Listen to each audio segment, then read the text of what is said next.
Attention, la vidéo que vous allez voir concerne un jeu de type gacha. Au-delà du divertissement que procure le jeu vidéo, les gachas sont considérés comme des jeux d'argent et peuvent procurer de la frustration pouvant aller jusqu'à l'addiction. Faites attention avec leur utilisation.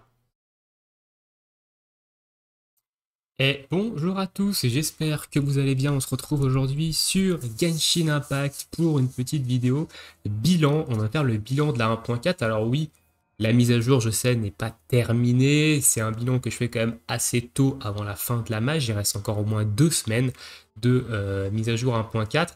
Mais pour moi, elle est terminée. Voilà, il n'y a plus. Les gros events sont sortis. La fin de la mage, ça va être relativement calme et tranquille. Le dernier event est un event qu'on a déjà vu 2 fois dans le jeu. C'est l'event des merveilleuses marchandises. Donc il n'y a pas non plus à attendre cet event pour faire un bilan. On a eu la sortie de la suite de l'histoire, on a eu l'event festival du coup de la 1.4, on a eu les 2 gros autres events de la 1.4.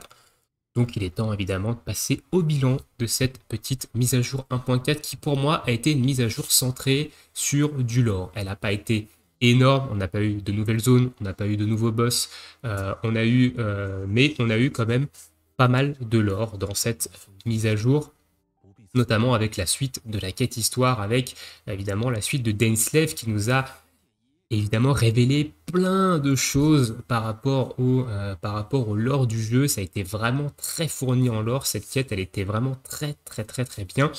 Et j'ai beaucoup apprécié du coup la faire.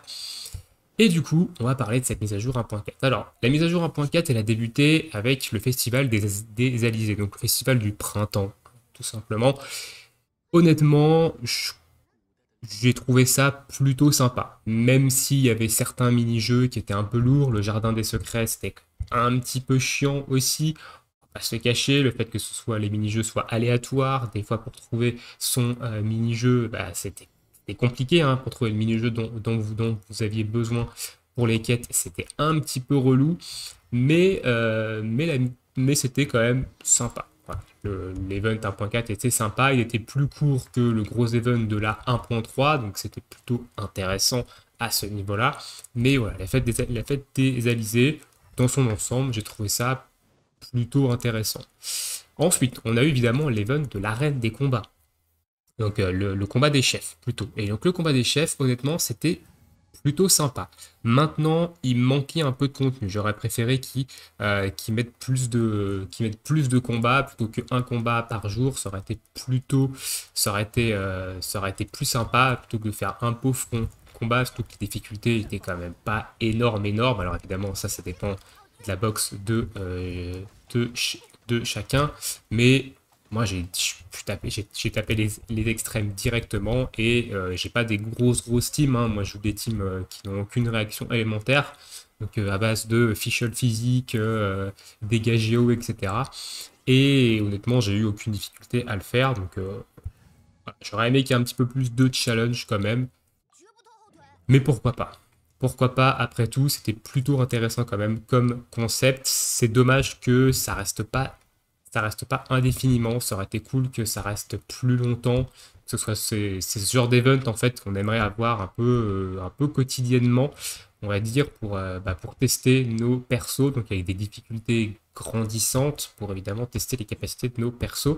Mais c'était un bon event, honnêtement, un event que j'ai plutôt apprécié.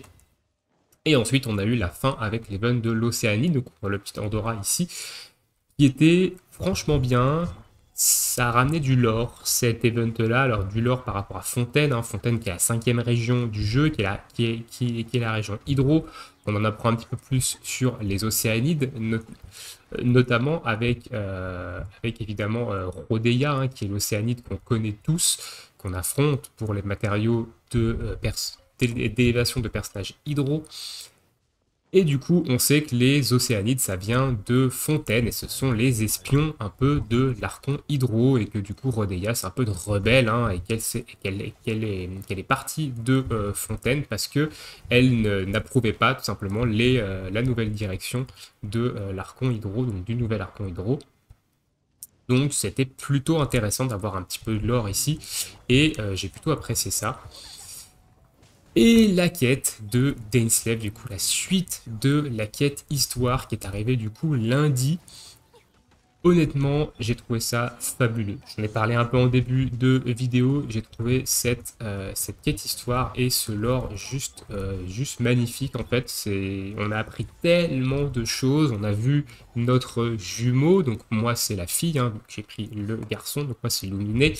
Et on a vu notre jumeau. On a eu beaucoup d'informations sur le lore, sur ce qui se passe dans la région de Tevat. Et honnêtement, ça. Je pense qu'on pourrait en faire une vidéo complète sur cette quête de lore, en fait, tout ce qu'elle apporte dans le lore. Alors rapidement, moi je n'ai pas envie de vous spoil non plus si vous ne l'avez pas faite. Bon, la quête est sortie lundi, je pense que depuis le temps, tout le monde l'a faite.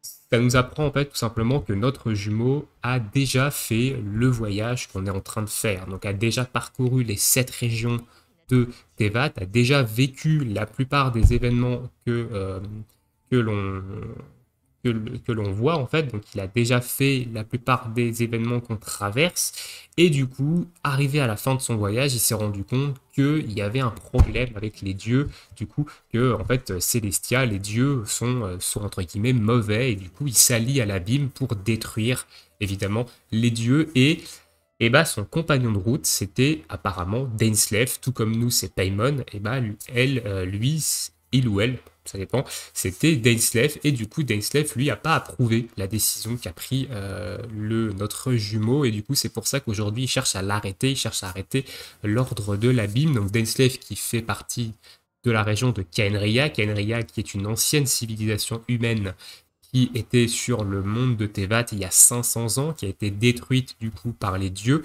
et Dainsleif du coup n'a pas réussi à arrêter cette destruction, il a été condamné à l'immortalité du coup, et entre guillemets à revivre un peu différents moments douloureux.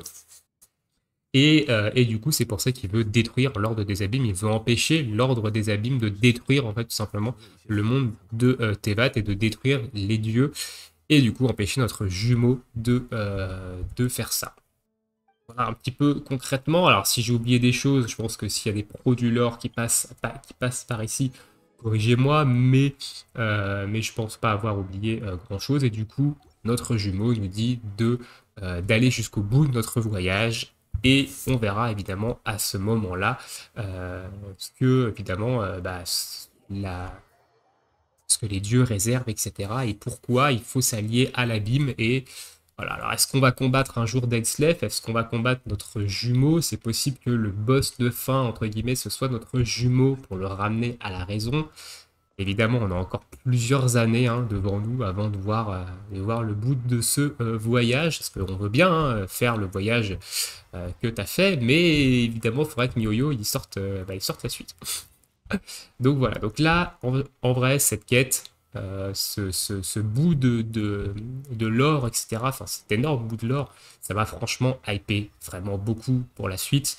Et même si le jeu, on va pas se le cacher, manque un petit peu de contenu et que ça met du temps à venir, honnêtement, moi j'ai envie de savoir la fin. Le lore est juste dingue et ça m'a hypé en fait, ça m'a hypé rien que ça m'a hypé pour rester sur le jeu jusqu'à la fin de l'histoire en fait, donc ça sera sûrement dans 4, 5, peut-être 6 ans, on ne sait pas, vu la fréquence à laquelle ils sortent pour l'instant les maps, hein. On est encore en attente d'Inazuma, qui est la prochaine région élémentaire, hein, qui est de la région électro, et honnêtement voilà, donc rien que cette quête, pour moi, ça fait que la mise à jour, elle est très bien, alors je dirais pas très bien, elle est bien, voilà, elle est bien, rien que parce que cette quête nous a apporté énormément de lore et que ça m'a juste hype en fait pour la suite. Après, évidemment, je peux comprendre que les gens qui attendent pas de lore, qui s'en foutent complètement du lore, évidemment, trouvent peut-être cette mage un petit peu pas top. Voilà, un petit peu pas top parce que c'était une énième mage, entre guillemets, j'ai envie de dire filler, donc un peu tampon. Même si la quête du lore montre que c'est pas non plus une mage tampon et qu'elle a apporté quand même pas mal d'éléments à l'histoire du jeu, je peux comprendre que ceux qui s'intéressent pas au lore, qui veulent juste jouer, ce soit pas super intéressant. Voilà. Bref, je vais arrêter de blablater là-dessus, hein. Vous avez du gameplay en fond, je fais mes primes que j'ai pas fait. Mais voilà, conclusion, honnêtement, cette mage, c'était une mage de lore. Et même si ça n'a pas été non plus du lore toute la mage, on a eu un gros morceau de lore à un moment donné qui était très bien. Et du coup, et bah pour moi, c'est plutôt correct. Voilà. Bilan de la 1.4, c'est plutôt correct. On a eu quand même, à côté de ça, de bonnes récompenses. On a eu pas mal de primogèmes. Les portails étaient facilement skippables, hein, sauf si vous étiez nouveau joueur. C'est vrai que Venti, c'est toujours très bien. Tartaglia, bon, c'est un perso qui peut être skip, mais ça reste quand même un perso très fort en termes de perso hydro. Rosaria, alors Rosaria, j'ai pas fait d'analyse dessus, je vous ferai une vidéo d'analyse sur Rosaria, mais bon, honnêtement, Rosaria, je suis pas convaincu du perso. Ça reste un bon perso, mais je pense qu'elle est plus intéressante en tant que support. Mais ça, j'en parlerai dans la vidéo analyse. Mais ouais, dans l'ensemble, c'est une bonne mise à jour. Voilà, dans l'ensemble, c'est une bonne mise à jour, elle n'est pas non plus extraordinaire. Je trouve qu'elle est quand même un peu meilleure que la 1.3. Honnêtement, la 1.3, moi j'ai trouvé ça un petit peu chiant, je trouvais ça un peu long, un peu longuet. La 1.4, j'ai trouvé un petit peu mieux. Maintenant, j'attends la 1.5. On devrait évidemment avoir des informations sur cette 1.5 officiellement d'ici la fin de la semaine, normalement. Pour l'instant, il n'y a pas eu d'annonce par rapport à ça. Il y aura peut-être une discussion avec les développeurs aussi qui devrait arriver. Donc, je ferai une vidéo dessus. Et vous avez évidemment le lien du Twitch de Genshin Impact FR sur lequel on fait un live. On fait un live restream tout simplement du live des informations de la 1.5 où on peut vous traduire, etc. Un peu tout ce qui se passe à l'écran. De toute façon, vous aurez évidemment l'annonce de ce live sur le Discord, sur le site Genshin Impact FR, etc. Vous aurez toutes les infos, donc vous aurez toutes les infos dans la description de cette vidéo. Et bah voilà, je crois avoir fait le tour, hein. Honnêtement, je crois avoir fait le tour. Il n'y a pas grand-chose de plus à dire sur cette 1.4. Mais voilà, dans l'ensemble, j'ai plutôt apprécié cette mise à jour 1.4, et notamment le côté lore. Et je peux très bien comprendre que ceux qui ne s'intéressent pas à ce côté-là, et bah, aient trouvé peut-être la mise à jour pas ouf. Écoutez, dites-moi vous dans l'espace commentaire, qu'est-ce que vous en avez pensé de cette mise à jour 1.4? Est-ce qu'il y a des choses que vous avez aimées plus que d'autres dans cette mage?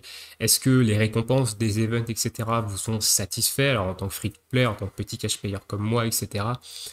Dites-moi un peu, est-ce que vous avez un poké sur les portails? Est-ce que les portails vous ont hype, etc. Ou est-ce que c'était du full skip et parce que vous attendez des choses plus intéressantes, notamment des nouveaux persos, etc. Sur ce, je vous souhaite une très bonne journée, une très bonne soirée, bon jeu, et à bientôt pour de prochaines vidéos. Ciao, ciao tout le monde.